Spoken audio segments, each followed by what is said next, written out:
Can you live on Social Security in Thailand? The short answer is yes, it is possible, but it will depend on some factors and not everyone's situation will look the same. In today's video, I want to share more about Social Security, how much you need each month to cover expenses in Thailand, and make sure you stick around to the end to not miss out on the 5 important tips before retiring abroad. So a little more about Social Security and receiving benefits overseas. From blog.ssa.gov, we can see that over 500,000 people who live outside of the USA receive some kind of Social Security benefit. The great news is that you can still receive Social Security in Thailand too. Yes, here we can see the International Direct Deposit list directly from SSA.gov, which shows which countries can receive payments while you are outside of the USA. And Thailand, of course, is on this list. I'll make sure to leave a link for you in the description below so you can access the full list of countries available for this International Direct Deposit. So how are Social Security checks actually calculated? Essentially, it comes down to 4 different categories. First, your work history. Second, earnings history. Third, reaching the full retirement age. And fourth, claiming age. And there are technically 5 different types of Social Security benefits. We have retirement, disability, survivor, family, and supplemental security income, or SSI for short. But for the purpose or scope of this video, we will focus on the retirement benefit. In general, friends, you are deemed eligible if you are 62 years or older, and you've worked and paid Social Security taxes for 10 years or more. And don't worry, the government does keep track of how many years you've paid Social Security taxes. If you're wondering how the credits work, like I used to, then you'll find it interesting to learn that one credit is worth $1,730 of wages or self-employment income. Once you have earned the amount of $6,920, you will have 4 credits for the year. And most people need 40 credits over their working lifetime to be eligible. There's this really cool eligibility survey you can take online. It took me only a couple minutes to complete myself. At the end of this survey, you'll be shown whether or not you are eligible with additional links on how to apply. And there are also some convenient contact numbers if you have any other questions and need to talk to someone. Again, with this one, I'll leave a link for you in the description for your reference. One more thing I cannot highly recommend enough is to go online and create your own Social Security account. It wasn't until I created an account and logged in for the first time that I found out I had fully met the working credits requirement. Woohoo! If you'd like more details on how to set up your online account, let me know in the comment section and I'd be more than happy to go over that in detail for you in another video. So there are so many things you can do with your online Social Security account, such as requesting a replacement Social Security card. If you are not currently receiving benefits, with your account you can get personalized retirement benefit estimates, also get estimates for your spouse's benefits, get proof that you do not receive benefits, check your application status, and get your Social Security statement. If you are receiving benefits currently, you can set up or change direct deposit, get a Social Security 1099 form, opt out of mailed notices for those available online, print a benefit verification letter, or change your address. Alright, up next, let's answer the question, how much will you need in Social Security each month in Thailand? Before answering this question, I want you to ask yourself a couple of things first. Do you plan to retire abroad by yourself or with others, such as a loved one or even with children? Second, what size of living space do you prefer or need? Will a 1-bedroom apartment work for you, or do you prefer something bigger? Third, are you okay living outside of downtown or outside of the touristy or beachfront areas? And fourth, what type of lifestyle do you prefer? Fine dining and buying imported goods, or eating cheap foods, or even making food at home? So you can see here that everyone's spending preferences will look a little different. Depending on your answers to those questions, your monthly budget could vary quite a bit. But let's give an example. If you are a single individual living in Bangkok in a 1-bedroom apartment and don't go too crazy on spending for things like partying and fine dining, then your monthly budget could start around $1,500 to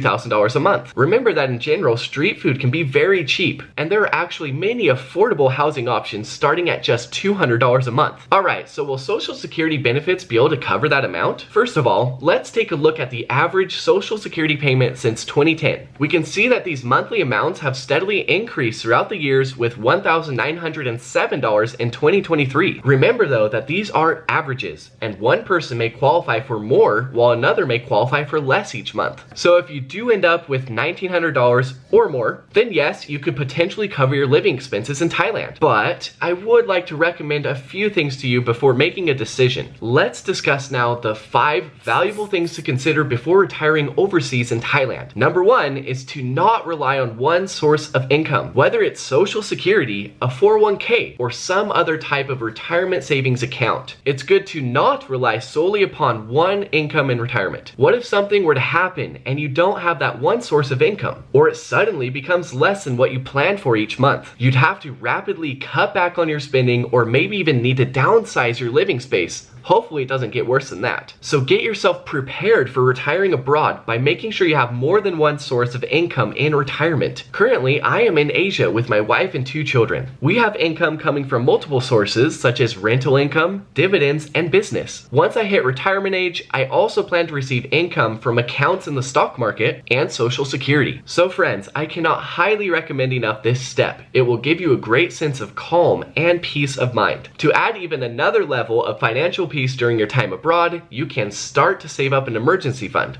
If you see my other videos, you'll know that I love emergency funds. Usually, a good rule of thumb is to have 2 years of expenses saved up before retiring. Yes, you can save up more if you so desire, but this type of savings really acts as a safety net in case there's a sudden expense, such as needing to travel back to your home country to visit a loved one or a big medical expense. So I've mentioned this in other videos, but my wife and I keep our emergency savings in a high yield savings account, which is separate from the stock market, okay? And the first goal to have is get into the regular habit of contributing to this account. To make it easier, you could do what I do and set up an automatic transfer each month. Remember that no matter the amount of money you transfer, it's great to just get into the habit of building up an emergency savings. Your future self will most definitely be grateful for your current efforts. And number 3 is don't forget to file your taxes. Americans living overseas, although not physically located in the USA, still must file taxes annually with the IRS and are not suddenly exempt from tax obligations. As you know, taxes can be complex in some situations, so for more information you can visit irs.gov, which has information on filing requirements and details about when and where to file while living abroad. The nice thing is that you do not need to pay taxes to Thailand for income coming from your home country, such as retirement income from pensions or 401ks. So no double taxation, which is a great thing. Okay, important tip number 4. Enroll in the Smart Traveler Enrollment Program. So when you're living it up and enjoying retirement overseas, it's still good to stay updated on the safety conditions of the country that you are in. You can enroll in this Smart Traveler Enrollment Program, or STEP for short. A few of the benefits include receiving important information from the embassy about safety conditions in your destination country to help you make more informed decisions. It also helps the US Embassy contact you in an emergency, such as in the case of a natural disaster, civil unrest, or family emergency. And a third benefit of enrolling in this program is that you can help family and friends get in touch with you during an emergency. To sign up for your own account, you can visit step.state.gov. I'll make sure to leave a link for you in the description where you can go online to set up your own STEP account. So although Thailand overall tends to be safe for foreigners, it's never a bad idea to get prepared by signing up for this program, regardless of where you live abroad. And tip number 5, which is one of my personal favorites. Visit the Land of Smiles, or Thailand, before making a final decision. Yes, you can get an idea of life in Thailand by watching videos and listening to other people's experiences, but there's nothing that can compare to seeing it with your own eyes and experiencing it for yourself firsthand. So I highly recommend going to Thailand and visiting multiple places too, like Bangkok, Phuket, and Chiang Mai. Try to stay more than just a few days or even take multiple trips. And before your visit, it's always a good idea to brush up on the culture, language, and local laws. Once you've arrived, instead of just visiting the tourist spots, go check out different potential housing options, eat at local night markets, and talk to both the locals and expats currently living there. I truly hope that this video is helpful for you, friends. As always, I wish you the very best at pursuing financial freedom and preparing for retirement. Until next time, peace out.